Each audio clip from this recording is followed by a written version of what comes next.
Hello and welcome to Focus on Israel, which looks at the Holy Land. I'm Paul Calvert. Psalm 21 verse 13 from the New King James Bible says this: Be exalted, O God, in your own strength. We will sing and praise your name.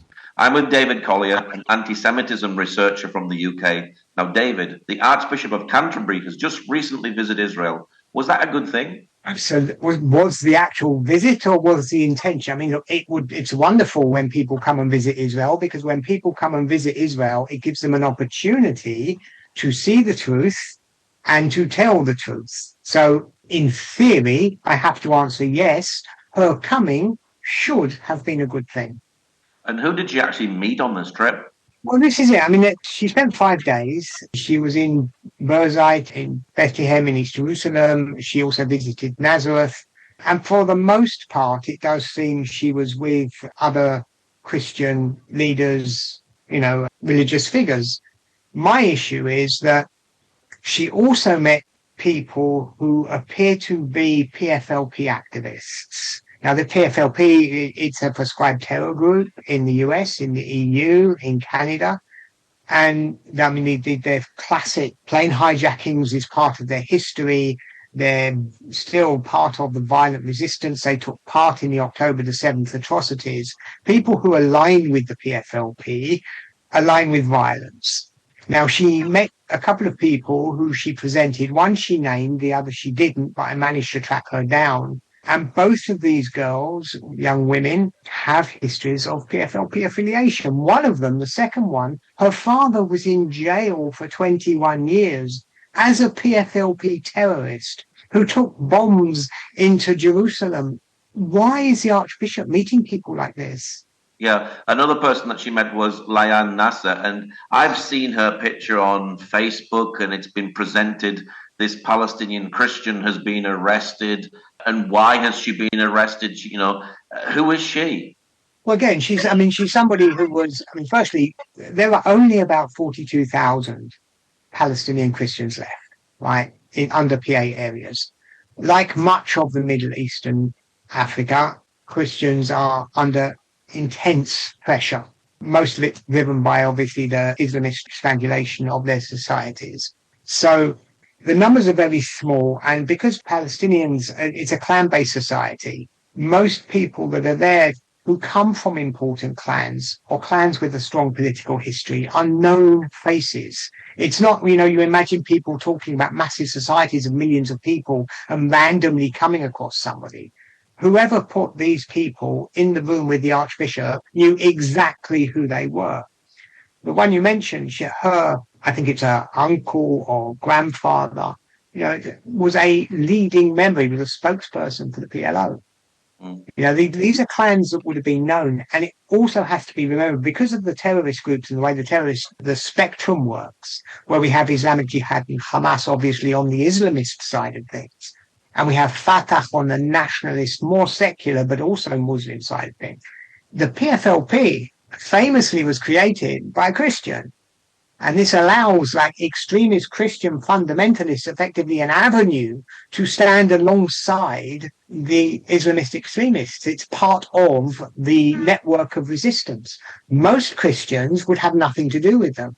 It's the activists who are out there standing alongside the violence who end up with the red Marxist PFLP banner. And that is who she met. So this Layan Nasser, she wasn't just an innocent person. Is she actually putting PFLP stuff on a Facebook page, and is she actively involved in it? Yes, she was actively involved in the student side of it. Absolutely, she's posted explicit support for both the student body that aligns with the PFLP and the PFLP itself. It's called in Arabic, they use the term Al Front, which is the People's Front, Al Front, and she calls it Al Front. She openly identifies with them. And yes, she has posted evidence of this on her Facebook page. So it's public. Yeah, so when you see in the newspaper a Christian has been arrested and we don't know why, it's not quite the whole story. There's more to the background of this. Look, my big issue here, firstly, look, let's not pretend for a minute that, Christian Palestinians are not squeezed. There is a conflict going on. They're caught up in opposing nationalisms and a fight that's going on. They're standing alongside Islamist communities, whereas we can look obviously for the Christians within Israel and say, on the whole, relatively speaking, this is a protective society for Christians. The same is not true on the other side, and it's coming at them from both angles. I don't want to, for a minute, say that this is a complete, whitewash, but absolutely, when you turn around and say, innocent Christians, you have to question why the Archbishop is aligning with pro-Palestinian propaganda, because that is what she's doing. She's taken something that has happened. The girl, or the young woman, she was arrested because she affiliates she's an activist for a proscribed terrorist group. That is what happened. That is why she was arrested. And the Archbishop is saying this poor, innocent, persecuted Christian by the oppressive Israelis. It's a false narrative. It's not the truth at all. It's a false narrative, and it's really, really dangerous, not just for the Jews, but for the Christians. Because Christians need to know the truth about what's happening. Christians need to know exactly what they're facing, what situation they're in. And we know across MENA, across the Middle East and North Africa, and especially today in parts of Africa and Asia, Christians are being oppressed and they're being murdered by Islamist extremists. And the same is happening to a degree in the PA areas. Last year, a young girl, a convert, was murdered by Islamist extremists. The pastor who assisted with the conversion receives death threats from the Islamist groups saying, "We got her, we can come for you." And it creates an environment where people are too scared to speak out. People are too scared to tell the truth because they are living next door to people that will come and kill them. So the only voices that Christians in the West are getting to hear are those that are comfortable standing with the Islamists, they're a minority, they're active, and they support violent resistance. These are not the voices Christians should be listening to, because they do not represent peace, they do not represent the Palestinians, they do not represent the Christian Palestinians, and they're not helping anybody. So to sit back and watch the head of the Anglican Church, the Archbishop of Canterbury, basically align herself with factional extremist voices and pretend that these are the poor oppressed voices of peace we should be listening to, is a very dangerous message to send, because it misinforms and it misleads the very populations, including her own, that she is meant to be serving. Does this encourage anti-Semitism, do you think? Look, anything that promotes, because the way I see it, the Palestinian cause as such, and I separate here the Palestinian people from the Palestinian cause. The Palestinian cause as such is an anti-Semitic cause. It is effectively replacement ideology. This is what it is. And certainly this is why from some Christian communities, it builds into their supersessionist positions. It works for them. So the Palestinians don't want to decide by the Palestinian cause. Again, when I'm talking about the Palestinians, I'm talking about their leadership. The leaders are chosen, and the movement as it's represented in the West, from the river to the sea, has no interest in living side by side with Israel. It is a replacement ideology that seeks to replace Israel, and then it becomes, what happens to the Israelis that are living there. And one thing that I want to stress here, because it's really important, they talk about peace and justice, right? They never talk about peace. They always link the word justice with peace. Now, to a Western ear, it sounds quite pleasant, because we understand justice. We have a legal system, and, we have our ideologies. Now, you're Christian or you're Jewish faith, and we understand the way that justice works normally hand in hand with peace. But that doesn't necessarily mean that justice means the same thing to the people of the camps who align with Islam. And in those terms, justice can actually mean revenge. Mm-hmm. Go on. Yet with her visiting here, did she actually visit anything to do with Israel? Did she visit the Israeli Christian community, the Messianic church? She did. She did. Well, she went up. From what I understand, she did go to Nazareth, which is obviously it's an Israeli town with a large Christian minority there. But she doesn't really mention the word Israel anywhere. And her messaging was all about, we have to stand in solidarity with the Palestinians. We have to stand with the oppressed. It falls down to this basic mistake that the West has made, where they only see things through oppressed and oppressor. And the oppressed is normally the non-white person, and the oppressor is almost invariably white. This is the way that things are mentioned, and this is the way it's a very basic, binary, misleading situation to be in. But when you look at her messages, she doesn't mention Israel. She doesn't speak for the Israelis. She doesn't talk about needing to stand in solidarity with those of October the 7th and the victims there. She didn't meet any of those. And here's the really sickening part about all this. Just before she flew to Israel, she went to the Nova exhibition here, which is an exhibition we have here in London that was set up. It's only temporary. It's about 6 weeks here. It's an exhibition of the Nova, what happened at the Nova on October the 7th. It's devastating exhibition. It's got several things to it, but you walk through, you see footage, you see the aftermath, you hear from survivors, you can meet families of survivors or family of victims while she was there. And she did. And she said it was heartbreaking and all of this. This she did days before she got on a plane. She goes on a plane and she stands alongside PFLP activists when the PFLP were actually involved in the October the 7th atrocities. How does she live with herself? Yeah, it's shocking. And she could have actually gone down to the Gaza border communities and seen the Nova Festival site for herself, where many people were kidnapped and murdered at that place. Look, she could have. It's the Archbishop of Canterbury. She's basically got a key to wherever she wants to go. She could have, where she goes is where she's chosen to go. She could have gone there. She could have at least made that pilgrimage to say, okay, I have to go there as well to see the reality of what they did, because it's being there, and I've been now to the Nova site twice myself. It is absolutely devastating.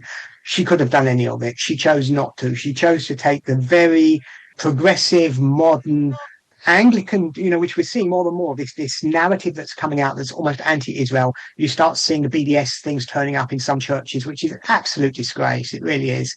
To see this kind of narrative coming out from the Archbishop. She's only been in her position now a year, I think. And she could have done so much good. And to see her just come out and do harm, it's tragic. It's tragic for all of us. It's not just a Jewish thing. This is tragic for all of us. How was her predecessor, Justin Welby, on the subject of Israel? He did visit. He visited a few times. I was looking, actually, when I was doing the piece that I just wrote, I was looking at him. I don't want to get into it as if I don't want to pretend that I understand exactly what he did or where he went or when he went. But I did notice that he did speak out against Islamist oppression in the Middle East. So he was aware of that as well. And I think it's very, very important not to look at what's happening to the Christians in isolation in the PA areas, because then you can get misled into thinking that this is all about the Israeli conflict.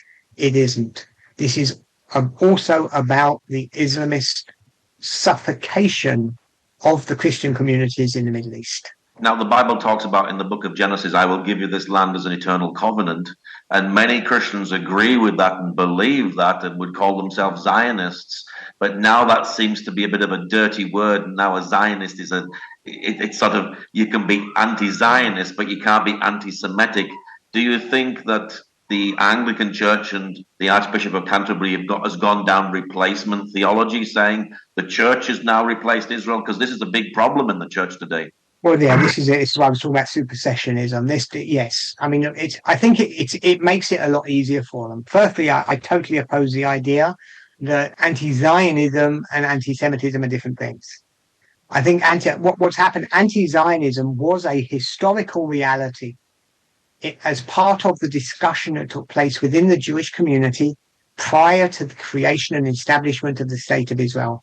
There was a legitimate anti-Zionist discussion. Sadly, in Europe in the 1940s, we saw that the opposition to Zionism was effectively wrong. Bundists who thought they were okay where they were in Poland and so on and so forth. And then, of course, we had the North African and Arab Jews kicked out of, Israel became a refuge for Jews from everywhere. So that was Zionism, anti-Zionism. Today, what's anti-Zionism? Israelism it's a state that exists with 10 million civilian citizens in it. What do you mean I oppose its existence? Of course it's anti-Semitic. To the core, nobody opposes the existence of Russia or America or any nation, only Israel. And I've actually stopped using a hyphen because I don't think it makes any sense.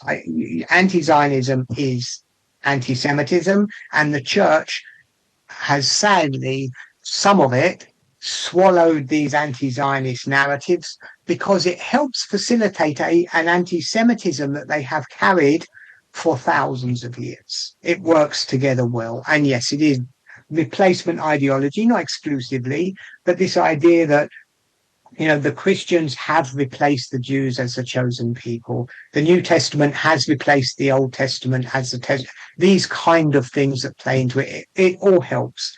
Anti-Zionism is anti-Semitism. Anyone that disagrees with this, just having a discussion over planting a seed is not the same as chopping down a tree. It's that simple. How do you think Christians should respond today to this, to what the Archbishop of Canterbury has done?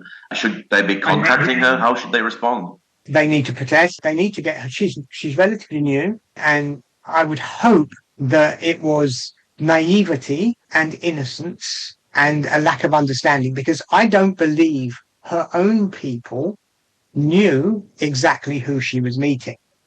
I do believe that the people on the other side who put her in the room with them knew exactly who they were. And I think there's this disconnect between the church here and the reality on the ground over there. So I do think that there was a naivety and innocence involved. What we need to do is we need to make sure it never happens again. We need her to open her eyes to the reality of the Christian life over there. And it means not just listening to the pro-Palestinian activists. It means trying to reach out to the Christians who are too scared to speak, because they're the ones who really desperately need the Archbishop's help, and they need her voice. Now, you wrote an article all about this. Where can people get a hold of the article, and where can they hear more about anti-Semitism in the UK? Well, my website is like a portal. Go to my website. It's simply my name with a hyphen in the middle. It's david-collier.com, COLLIER, david-collier.com. The article is there, and there's plenty on anti-Semitism there. Well, David, thank you very much for sharing today. Pleasure. Thank you for inviting me. Thank you for joining us today. Pray that God will move by his mighty power in the Holy Land and bring his peace.